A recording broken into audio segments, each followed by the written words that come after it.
Hey everybody, welcome to What the Flick, The Strain, episode 212, Fallen Light. Bibbs, Alonso, we are down to our next to last episode. Now, there's been a trend of late where the penultimate episode is where tons of stuff happens and it gets really jacked up, and then the season finale kind of brings a bit of closure to that, but still leaves you with a cliffhanger. This is not that. Not what they're doing here. No, this one, they're kind of fucking around a bit on this one. They're setting the pieces, obviously. I love that apparently the big season finale is going to be an auction.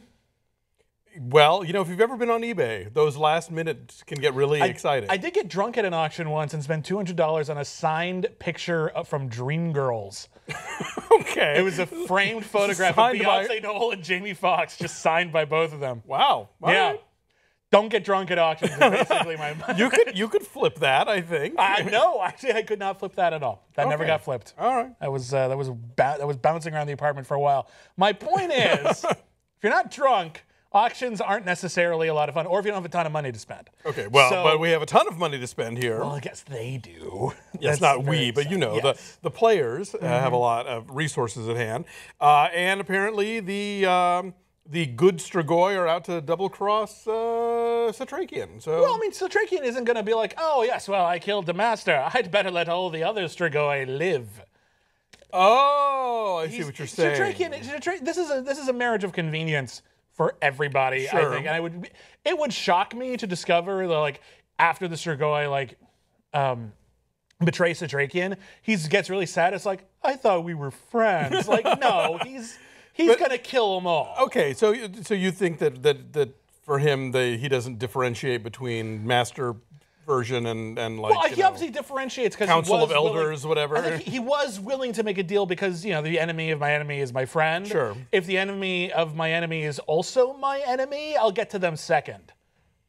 Right, but I mean, what do we know about the good Strigoi in terms of their? I mean, do they devour a lot of people? Well, we did. We saw them, like, they brought in, like, you know, people, and like they throw them in the center of the sluicing pot.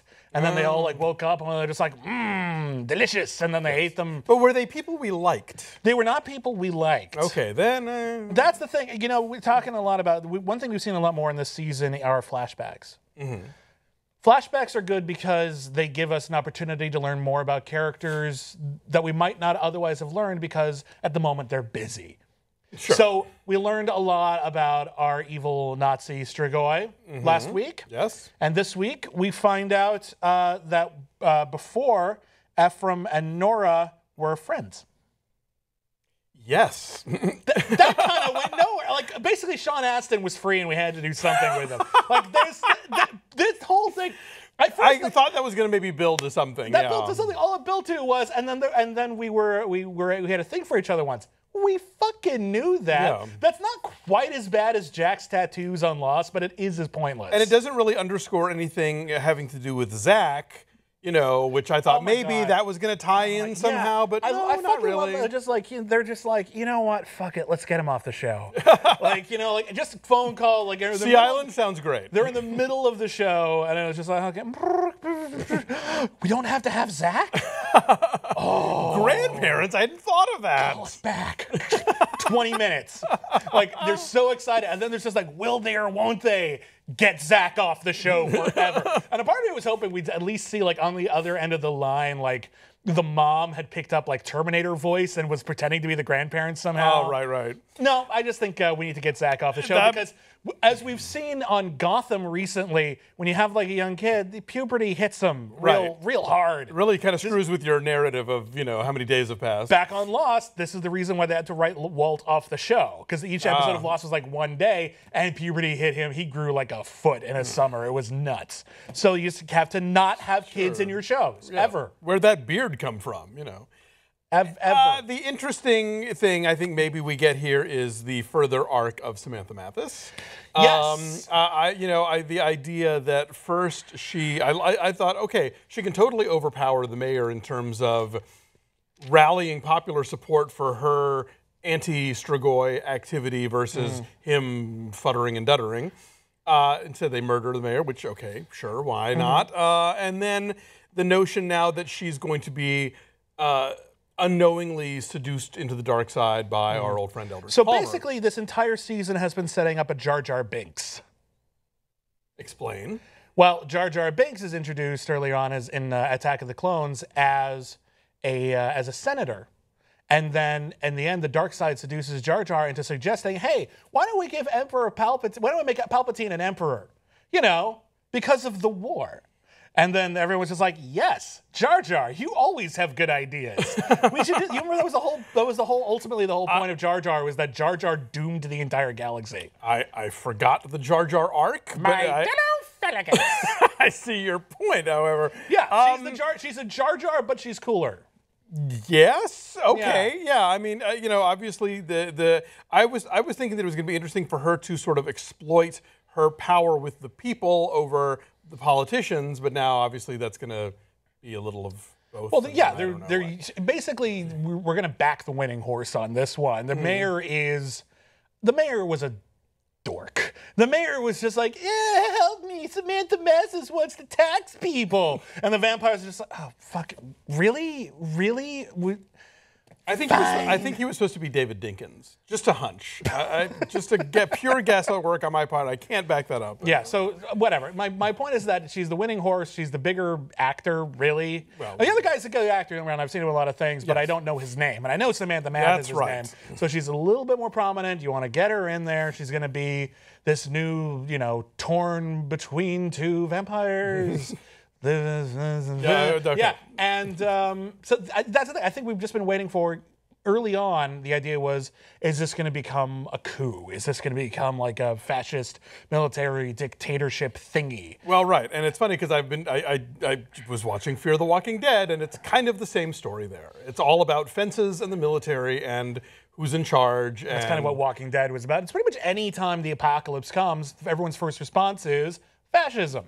Because it's quicker. It is awfully convenient in cases that should be at the bumper stickers. Fascism. It's quicker. Like the quicker picker upper. Yeah. Trying to think what else we got here. There was the whole thing between Nazi and Eldridge Palmer about you thought it was permanent. Right. Obviously that does kind of change the playing field in terms of what Palmer thinks he can get away with. It does. However, so we got one episode left. It also provides an opportunity in which anyone can have the plug pulled out from them. Also true. I just feel like Icorst's days have got to be numbered. Any sort of bemused response we may have had to Icorst is decimated, or not even decimated, just absolutely obliterated. Sure. After last week. Yes. When he was the worst, he's the most evil Nazi vampire I've ever seen. Okay. Okay, all of them. Also, when you're number 2 in a company and you don't get promoted to number 1, you really need to leave and start your own business because otherwise you're just a figurehead. That's what they want. They want you, and he's middle management. Yes. Basically, middle management sucks. Trust me. But the point is, I feel like this. I would be surprised if the season ended with Icorst alive. The thing is, who's going to do it? I'm thinking guy with the bone sword. Okay. With Icorst, really? You think he's going to get it? Well, I cheated and I watched the next week on. It looks like they're going to have a face-off at the book auction. Oh. Maybe I'm wrong. Okay. Look, they've been misleading before, you know? I was thinking, but here's the thing. Dutch deserves something before they make her leave for some reason. I don't know why we're doing that. And I think Palmer just really wants Icorst dead. Well, sure. He would enjoy the hell out of that. How about Coco? Coco! Oh, Coco. Oh, Coco. That would be... Oh, Coco. That'd be good TV, I think. We didn't talk about the prison, where it turns out if you let a bunch of maximum security prisoners out... And give them guns. And give them guns, they're not necessarily going to not be violent. Yes. But do not mess with El Angel de la Plata, or he will let you have it right in the gut. That's true. I feel like you probably should have seen some of that coming. Maybe, yeah. You know? Also, the whole, let's not wake up the vampires thing clearly didn't really resonate until it was too late. But you know, what are you going to do? What are you going to do? Anything else? Anything else? This was kind of this episode felt like vamping. Oh, God, no, I didn't even mean that was totally unintentional. Join me in a slow clap, Internet. Thank you. All right. It felt like they were just kind of killing time until whatever is going to happen in the finale. It is. This is one of those finales. These are the two ways you go. You either build to your grand finale, or you have your grand finale and you let off some steam. Yeah. We're building. Hopefully, the finale will actually be grand. Sure. We'll see. Yeah, after this week of shilly-shallying, they owe us, I think, a really smash season 2. Go back to vamping. I will go back to vamping. Okay. All right. So we'll be here for that. We hope you will too.